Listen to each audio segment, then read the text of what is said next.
Bismillahirrahmanirrahim, mes chers étudiants, nous allons continuer le cours de Management Général 1. Toujours dans le deuxième point qui concerne la classification des entreprises, nous avons déjà traité dans la vidéo précédente la classification des entreprises selon la nature économique. Dans cette vidéo, nous allons voir deux autres types de classification des entreprises. La classification des entreprises selon le critère dimensionnel, ça veut dire la taille, et la classification des entreprises selon le critère juridique. Commençons tout d'abord par la classification des entreprises selon le critère dimensionnel. Lorsqu'on veut classifier les entreprises selon leur dimension, ça veut dire selon leur taille, il existe un ensemble de critères pour dire est-ce qu'il s'agit d'une micro-entreprise, d'une très petite entreprise, d'une petite et moyenne entreprise, PME, d'une grande entreprise, d'une entreprise géante. La taille de l'entreprise peut être appréhendée à partir d'un ensemble de critères. Ça veut dire, lorsqu'on veut classifier l'entreprise de petite, de moyenne, de très petite, d'entreprise géante, de grande entreprise, il y a des critères. Le premier critère, c'est les effectifs. Les effectifs, ça veut dire le nombre de salariés qui existent dans une entreprise. Donc, pour dire s'il s'agit d'une très petite entreprise, d'une entreprise moyenne ou de grande entreprise, on doit calculer le nombre de personnes qui travaillent dans cette entreprise.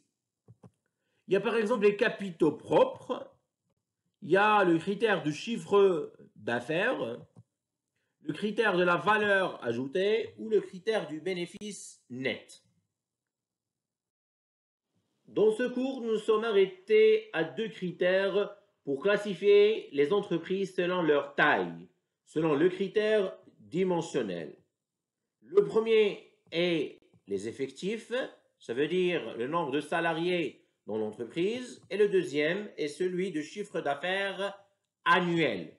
Le chiffre d'affaires annuel est le total des ventes pendant une année.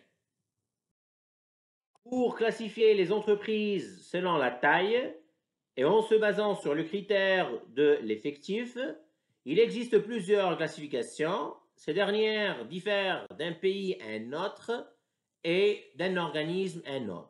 Dans ce cours, notre choix s'est basé sur la classification réalisée par un organisme au Maroc.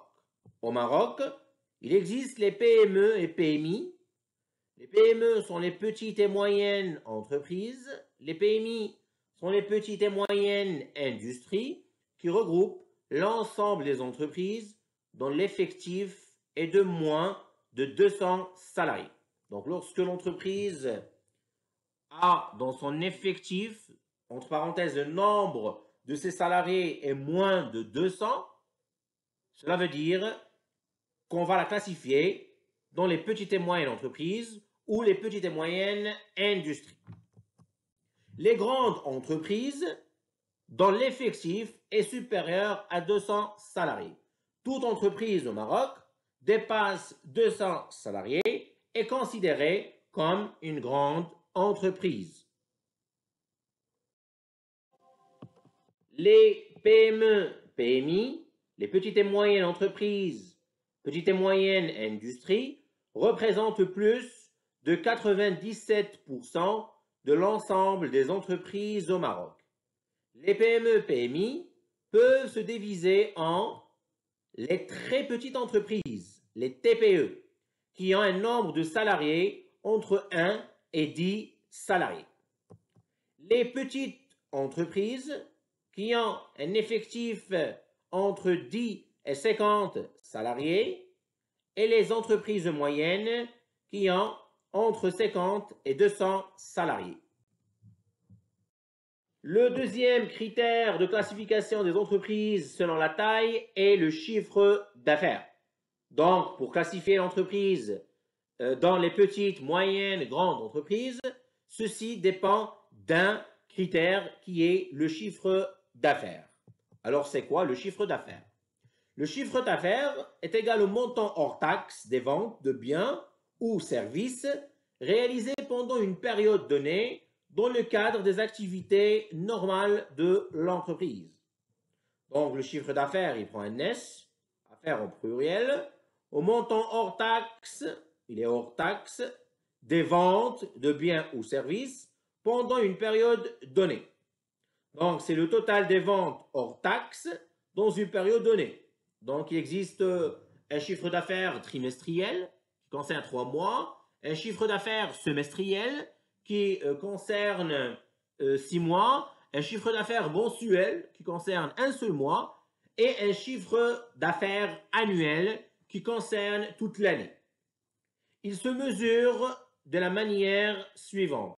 Donc comment calculer le chiffre d'affaires? Le chiffre d'affaires est égal à la quantité de biens ou services vendus fois le prix unitaire de vente hors taxe. Nous présentons ici la liste des 10 premières entreprises marocaines selon leur chiffre d'affaires en 2017. Il s'agit d'un chiffre d'affaires annuel car il concerne toute l'année 2017. La première entreprise qui s'est classée en premier rang est l'OCP, l'Office chérifien des phosphates, El Mekteb Sherif des phosphates, qui avait le chiffre d'affaires le plus élevé pendant l'année 2017. La deuxième est l'ONEE, l'Office national de l'eau et de l'électricité, المكتب الوطني للماء والكهرباء. Troisième classement Maroc Télécom. Quatrième Renault Tanger Exploitation. Cinquième Africa SMDC. Sixième la Royal Air Maroc, la compagnie aérienne l'ARAM. En septième rang Total Maroc. L'entreprise classée en huitième Vivo Énergie Maroc. 9e Margen Holding et l'entreprise qui s'est classée en 10e rang, c'est Renault Commerce Maroc.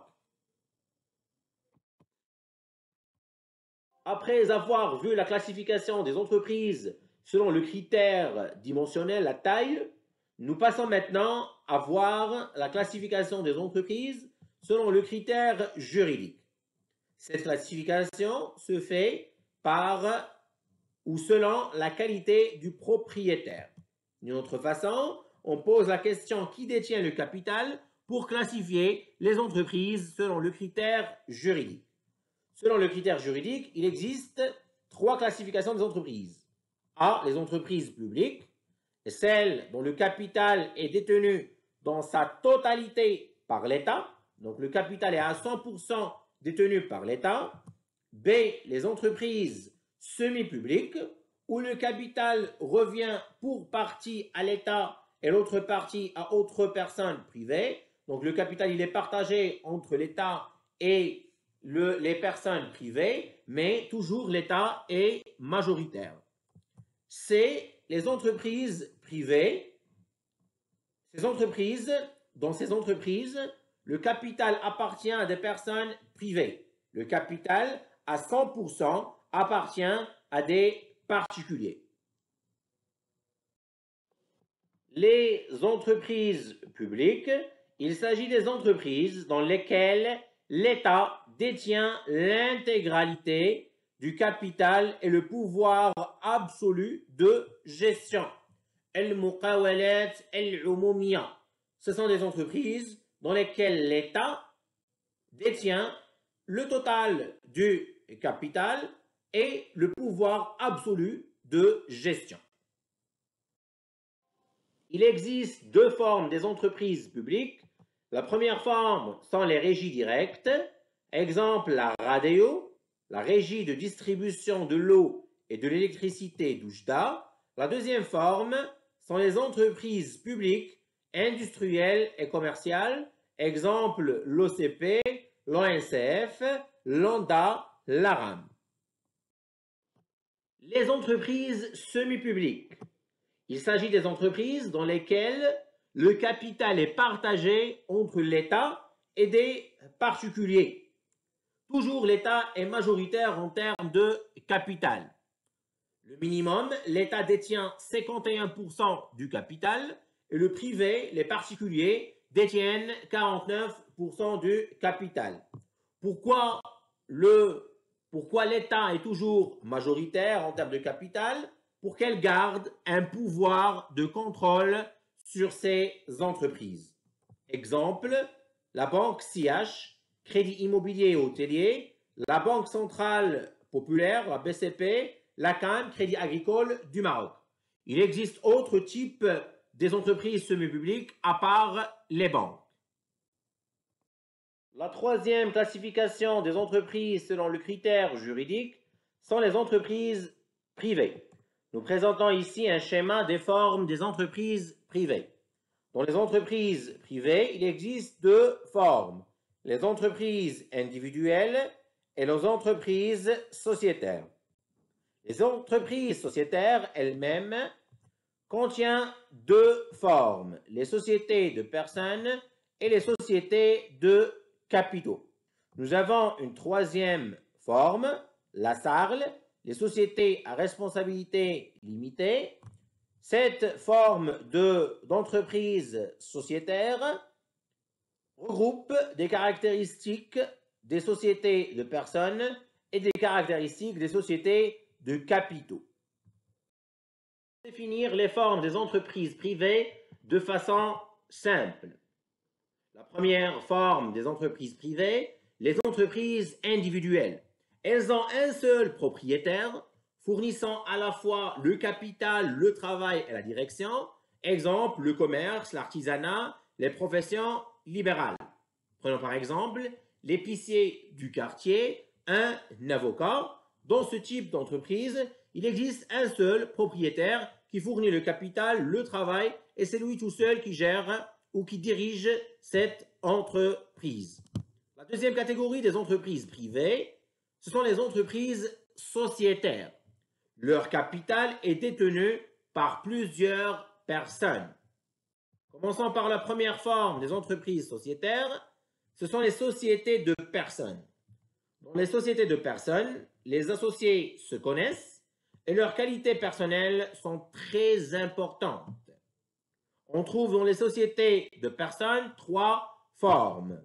Les sociétés en nom collectif, les sociétés en commandité simple et les sociétés en participation. Passons maintenant aux sociétés de capitaux. Dans ces sociétés, c'est l'apport, c'est le capital de chaque associé, de chaque actionnaire qui est pris en considération. Donc, ce n'est pas la même chose que une société de personnes. Il existe deux formes de sociétés de capitaux, la société anonyme SA et la société en commandité par action SCA. On trouve aussi la société à responsabilité limitée. Il s'agit d'une société mixte qui regroupe certaines caractéristiques des sociétés de personnes et certaines caractéristiques des sociétés de capitaux.